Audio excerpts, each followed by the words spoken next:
जय हिंद दोस्त। तो चलिए आप लोग का अपना ही YouTube channel NB maths magic पे स्वागत है।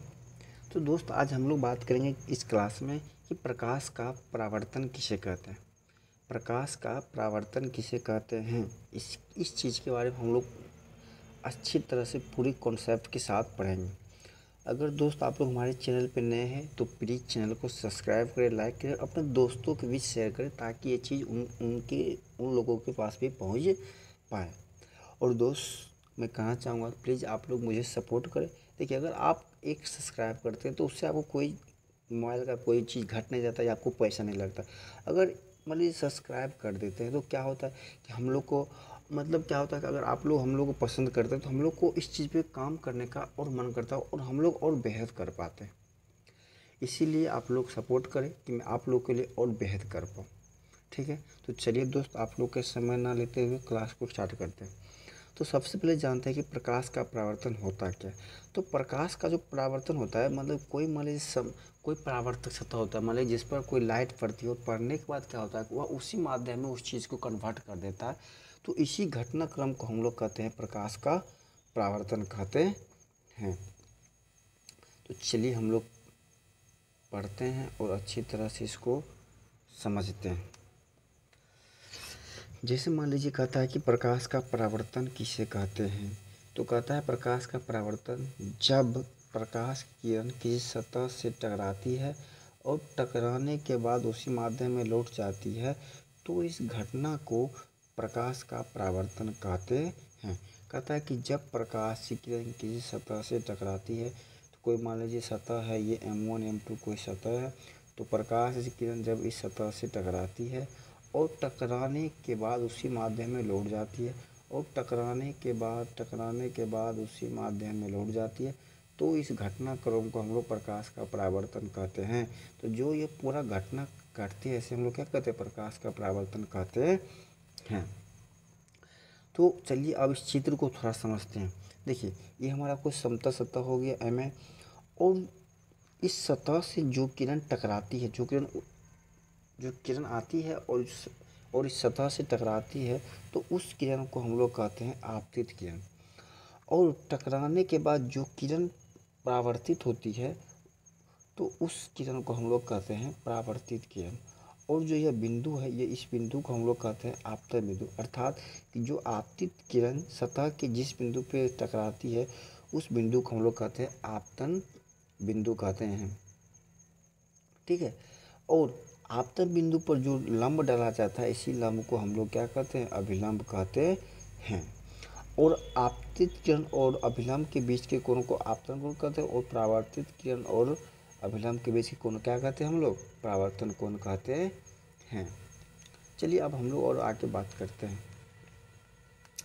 तो अब हम लोग बात करते हैं कि प्रकाश के परावर्तन के नियम। तो प्रकाश के परावर्तन के दो नियम होते हैं। एक होते हैं, पहला नियम है कि आपतित किरण, परावर्तित किरण और आपतन बिंदु पर डला किरण अभिलंब तीनों एक ही तल में होता है। देखिए तीनों एक ही तल का मतलब क्या होता है। जैसे मान लीजिए ये कोई हमारा समतल सतह है, कोई परावर्तक सतह है। ये हमारा कोई क्या है, परावर्तक सतह है। ये मान लीजिए आपतित किरण, ये हो गया परावर्तित किरण और ये हो गया अभिलंब मान लीजिए। तो कहता है क्या कि आपतित किरण मतलब ये आपतित किरण हो गया और कहता है परावर्तित किरण और आपतन बिंदु पर डाला गया अभिलंब जो होता है तीनों एक ही तल में होता है। तल क्या होता है, जैसे मान लीजिए कि ये हमारा परावर्तक सतह है तो परावर्तक सतह का एक तल ये हो गया और एक तल ये नीचे वाला हो गया। तो इसके कहने का मतलब हुआ कि जो भी तीनों रेखा हैं, तीनों चीज़ें जो हैं आपतित किरण, परावर्तित किरण और अभिलंब तीनों एक ही तले मतलब कि एक ही सतह के तरफ, एक ही तरफ है, दूसरे तरफ नहीं है। मतलब उसी को कहने का मतलब हो कि एक ही तल में है। तो एक तल ये ऊपर वाला सभी क्या हो गया, एक तल हो गया और ये सभी नीचे वाला क्या हो गया, एक तल हो गया। तो ये जो तीनों चीज़ें हैं ये सभी क्या ऊपर मतलब एक ही तल में है। तो इसीलिए यहाँ पर कहता है क्या कि आपतित किरण, परावर्तित किरण और आपतन बिंदु पर डाला गया अभिलंब तीनों एक ही तल में होते हैं। तो तीनों क्या है, एक ही तल में हैं। और दूसरा है कि आपतन कोण परावर्तन कोण के बराबर होता है। आपतन कोण परावर्तित कोण के बराबर होता है क्या, आपतन कोण परावर्तन कोण के बराबर होता है। थोड़ा समझ लेते हैं चलिए। ये मान लीजिए आपतित किरण, ये परावर्तित किरण और ये क्या होगा, अभिलंब। तो अभिलंब से क्या होता है कि जितना डिग्री के कोण पर ये आपतित किरण आएगी तो परावर्तित किरण भी अभिलंब से उतना ही डिग्री कोण पर जाएगी। अगर आई जितना डिग्री होगा उतना डिग्री ही आर होगा, अर्थात आई बराबर आर। आई बराबर क्या हो जाएगा? R. Incident ray, incident angle और रिफ्लेक्शन एंगल हो जाएगा, एंगल ऑफ रिफ्लेक्शन और एंगल ऑफ इंसिडेंट। आई से हो गया आपतन कोण और आर से हो गया परावर्तन कोण। ठीक है, तो चलिए दोस्त हम लोग आगे बढ़ते हैं।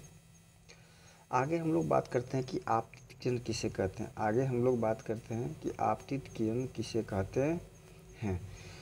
कहता है कि आपतित किरण इंसिडेंट रे, कहता है किसी सतह पर पड़ने वाली किरण को, किसी सतह पर पड़ने वाली किरण को हम लोग क्या कहते हैं? आपतित किरण कहते हैं। जो हमने आप लोग को चित्र में समझा दिया और यहाँ पे हमने डिफिनीशन भी लिख दिया। इंसिडेंट रे से कहते हैं हम लोग अंग्रेजी में। तो कहता है कि किसी सतह पर पड़ने वाली किरण को हम लोग क्या कहते हैं? आपतित किरण कहते हैं। जैसे मान लीजिए कोई सतह है, ये आपतित किरण, तो आपतित किरण जो ये किरण जो आती है जो सतह पर पड़ती है उसी को हम लोग क्या कहते हैं? आपतित किरण कहते हैं। परावर्तित किरण रिफ्लेक्शन रे कहती है कि वैसी किरण जो किसी सतह पर पड़ने के बाद उसी माध्यम में परावर्तित हो जाती है, तो ऐसी किरण को परावर्तित किरण कहते हैं। जैसे मान लीजिए कोई किरण है, आपतित किरण जब आती है और जब वो उसी माध्यम में परावर्तित हो जाती है तो परावर्तित जो किरण होती है वही किरण परावर्तित किरण कहलाती है। कोई दिक्कत है? चलिए अब हम लोग बात करते हैं आपतन बिंदु। तो आपतन बिंदु पॉइंट ऑफ इंसिडेंस कहता है क्या है कि किसी परावर्तक सतह के जिस बिंदु पर आपतित किरण टकराती है, किसी परावर्तक सतह के जिस बिंदु पर आपतित किरण टकराती है वह बिंदु आपतन बिंदु कहलाता है। जैसे मान लीजिए कोई परावर्तक सतह है, कोई परावर्तक सतह है और परावर्तक सतह के जिस बिंदु पर जो ये आपतित किरण जो टकराती है तो यही जो बिंदु है इसी बिंदु को हम लोग क्या कहते हैं? आपतन बिंदु कहते हैं। अब बात करते हैं अभिलंब, परपेंडिकुलर। अभिलंब क्या था? परपेंडिकुलर। कहता क्या है? किसी परावर्तक सतह के आपतन बिंदु पर डाला गया लंब, किसी परावर्तक सतह के आपतन बिंदु पर डाला गया लंब अभिलंब कहलाता है। जैसे मान लीजिए ये कोई परावर्तक सतह और परावर्तक सतह के आपतन बिंदु पर डाला गया लंब, तो ये जो बिंदु हो क्या होगा? आपतन, और इस पर जो लंब डालते हैं यही लंब को हम लोग क्या कहते हैं? अभिलंब कहते हैं। कोई दिक्कत समझ में आ गया? चलिए परावर्तक सतह की बात करते हैं हम लोग। अब रिफ्लेक्टिव सरफेस कहते हैं कि वैसी सतह जिस पर प्रकाश की किरण पड़ने के बाद परावर्तित होती है उसे परावर्तक सतह कहते हैं। मतलब क्या कि वैसी सतह, जैसे मान लीजिए यह एक सतह है, यह एक सतह है, तो इस तरह का जो सतह होगा ना, क्योंकि इस पर जब लाइट पड़ता है तो वह क्या होता है? पड़ने के बाद किरण क्या होता है कि परावर्तित हो जाता है। तो इस तरह के सतह को हम लोग क्या कहेंगे? परावर्तक सतह कहेंगे। कोई दिक्कत है?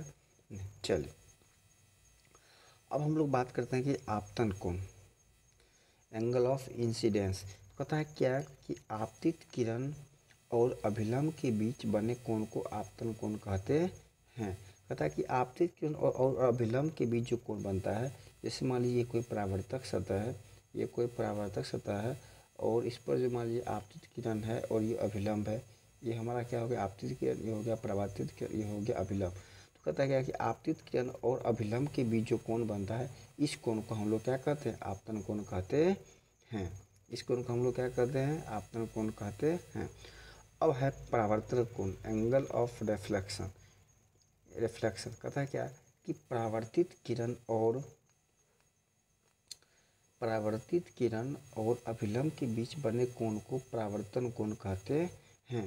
क्या कहता है कि परावर्तित किरण, जैसे मान लीजिए कोई ये समतल सतह है, कोई ये समतल सतह है, तो समतल सतह पर आपतित किरण और अभिलंब और परावर्तित किरण और ये हमारा हो गया अभिलंब।